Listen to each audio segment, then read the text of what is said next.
जय श्री राम। सीता नवमी की कथा और माता रानी की कृपा की कथा संक्षेप रूप में रखने का प्रयत्न कर रहा हूँ। उसके पहले मेरे भाई बहन, व्रत करना बहुत ही आवश्यक है।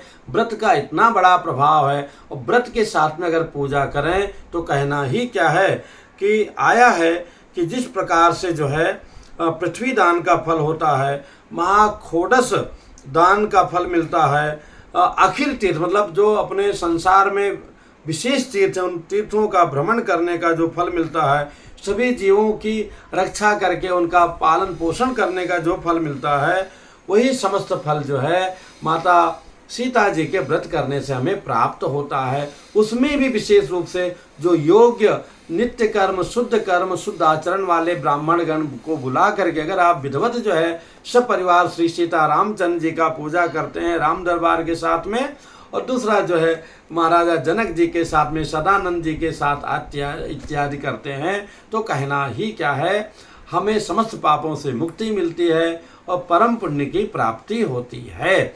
माता सीता जी की भक्ति की एक कथा मिलती है। मारवाड़ क्षेत्र में देवदत्त नाम के एक ब्राह्मण थे, बड़े ही पुण्यात्मा थे, और वो याज्ञिक कार्य के लिए अपने देश से, अपने स्थान से बाहर गए हुए थे।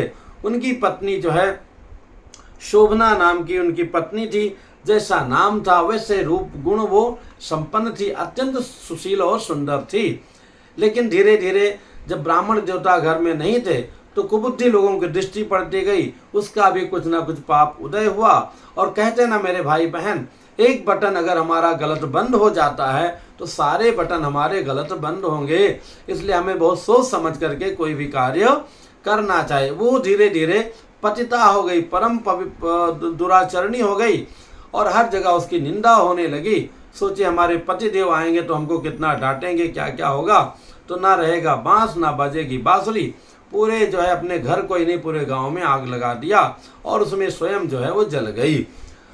उसके फल स्वरूप जो अगले जन्म में वो पिशाचनी वत जीवन पाई, क्योंकि एक बहुत ही मलेच्छ के घर में उसने जन्म लिया, चांडाल के घर में जन्म लिया, और उसमें भी काली कलूटी ऐसा होते हुए भूख प्यास से पीड़ित रहती थी। पीड़ित रहते रहते उसको इतना परेशान हो गए कि वहाँ से अपने जब उसका पेट नहीं भरने लगा तो बाहर भटकती भटकती एक बार जो कौशलपुर यानी कि हमारे अयोध्या जी में आई। वहाँ कनक भवन के आगे जो भगवान का दिव्य दरबार था उसके आगे पहुंची, और कौन सी तिथि थी वो भूख प्यास से पीड़ित होकर के वैशाख शुक्ल पक्ष की नौमी तिथि थी, यानी जानकी नौमी की तिथि थी। और वहां जाकर के लोगों से भोजन का आग्रह करने लगे कि हमको भोजन दे दो। सारे नगरवासी तो उस दिन जानकी नौमी का व्रत कर रहे थे, एकादशी के व्रत विधान के अनुसार ही सब लोग व्रत कर रहे थे। तो वहाँ क्या बोलती है, दुखिताहम दुर्भाग्याहम भोजम देहि कृपालया, कि मैं बहुत दुखी हूँ, बहुत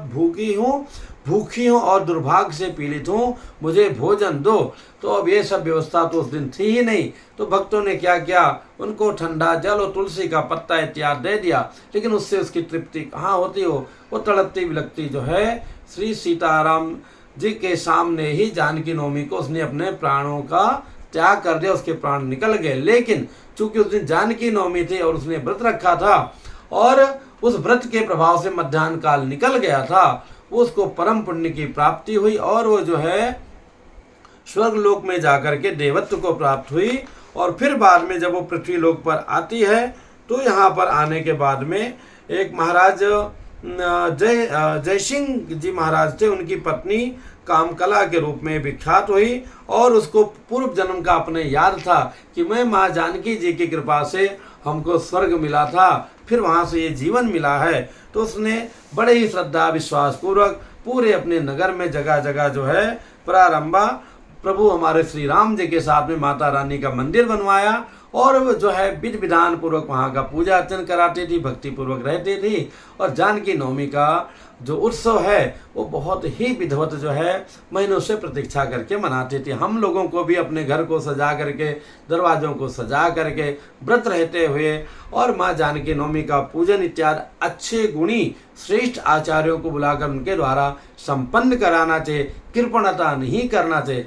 कारणवशात अगर अपने पास धन और ऐसा कुछ नहीं है तो हमें स्वयं करना चाहिए। ओम श्रीम सीताय नमः इस मंत्र का जाप कर सकते हैं या इन्हीं मंत्र को पढ़ते पढ़ते कि अगर मूर्ति है, मूर्ति तो नहीं कहना चाहिए, विग्रह है घर में तो ठीक नहीं, सुपारी के ऊपर में एक कटोरी में रख के ओम श्रीम सीताय नमः श्रीम सीताम आवाहयामि स्थापयामि इतने कर लो और उनको स्पर्श कर लो। 12 बार जो है श्रीम का उच्चारण कर लें स्त्रियां, और पुरुष तो ओम का उच्चारण कर लें। उसके बाद में उनको जलम समर्पयामि, वस्त्रम समर्पयामि, चंदनम समर्पयामि, पुष्पम समर्पयामि, धूप दीपम आग्रापयामि, नैवेद्यम निवेदयामि, और परिक्रमा करके प्रणाम करके आरती इत्यादि भी ऐसा संक्षेप रूप में कर सकते हैं। तो कलश बना के उसकी नारियल के ऊपर भी ऐसा पूजा कर सकते हैं। पर आचार्यों को बुला के करेंगे तो कहना ही कि आप सभी लोगों को बहुत बहुत शुभकामनाएं।